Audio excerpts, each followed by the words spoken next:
Hey everybody, it's Janice with Creating Through Chaos. I'm going to start this project off with this piece of scrap wood that I had. It is 6 by 6, I believe. I'm just going to paint all of the block white, and I'm going to leave the front blank for right now, but I'm just going to paint all the way around and then leave that front blank. And then I'm going to take this scroll cutout that I got on Amazon, and I'm going to glue that to the top right-hand corner. So I'm just using some Gorilla Wood glue. I'm going to set that down, and I'm going to let that fully dry. Once it was dry, now I'm going to paint the front half with the white paint. I ended up doing 2 coats on the whole thing and letting them dry in between coats, making sure that I get in all the little nooks and crannies of this little scroll piece that we used. And it's just a wooden scroll piece. It was cheap. I think I got like a pack of 12 for right around $8 or something like that. I will leave a link if you guys want to get your own. So again, just doing 2 coats, making sure that I get in all those little nooks and crannies. Once I have that painted and it's fully dry, I'm going to take these window clings from Dollar Tree, and I'm going to take these 2 bunnies off of the bottom of it. I'm going to kind of decide where I want them, and these are going to kind of overlap a little bit, and I'm just making sure that the eggs line up on each one. Now I'm going to take some Mod Podge. I'm going to run that over this side here on the left, making sure that I get the whole area that I want for my bunny. Then I'm going to lay that bunny down, smooth it out with my fingers. Make sure I don't have any excess Mod Podge. Don't use a lot of Mod Podge underneath the window clings because it takes forever for them to dry because they are plastic. And I kind of just smooth it out so I can push any excess Mod Podge out if I need to. And I'm just using very light coats. As you can see, I kind of wiped off the excess of my brush on the edge here of the Mod Podge. Now I'm going to lay this bunny down, and I'm going to kind of overlap it onto the egg of the other bunny.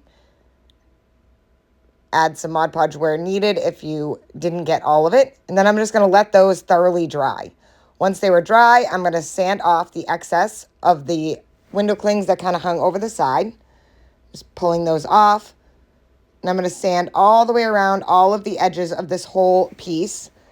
Just making sure I get these plastic pieces of the window cling off first. That's why these need to be fully dry before you start this process, because it'll pull the window cling right off of your project. And then I'm just going to go around and sand around the whole entire block.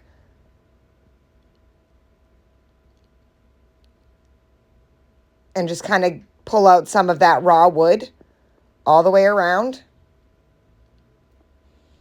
And then I'm going to go right over that scroll work as well. And I'm just going to lightly sand across that just to pull off some of that paint just on the edges of it. Once I have that all sanded the way that I want, I'm going to pull those window clings back out. I'm going to take these 2 butterflies, and I'm going to add those right above the bunnies. So I grab the 2 small butterflies, kind of deciding where I want them. And then I'm just going to put a little bit of Mod Podge down, and then lay the butterfly down. And I'm going to do the same thing with the other one. Just going to put that right there. And then you can put a layer of Mod Podge over the window clings, but you want to make sure it's fully dry underneath those before you do that. So once I have those on there, I'm going to take some of this greenery that I got at Dollar Tree, and I'm going to glue that right to the top here. I'm just going to use my hot glue, put a good amount. I'm going to add some on either side. And I'm just going to hold those down until they fully dry. And no, I'm not sticking my finger in the glue. I'm actually using the greenery and just pushing it down so that I don't burn myself. And I'm just going to hold that, like I said, until it's fully dry. And then I am going to take this bow that I made out of this lace ribbon that I got at Hobby Lobby, I believe. And I'm going to set that right in the center of that greenery. And that is it. This project is finished. How super cute is this, and how easy? I absolutely love the way this turned out. I hope you enjoyed this project. Thank you guys so much for watching. And as always, don't forget to spread the chaos.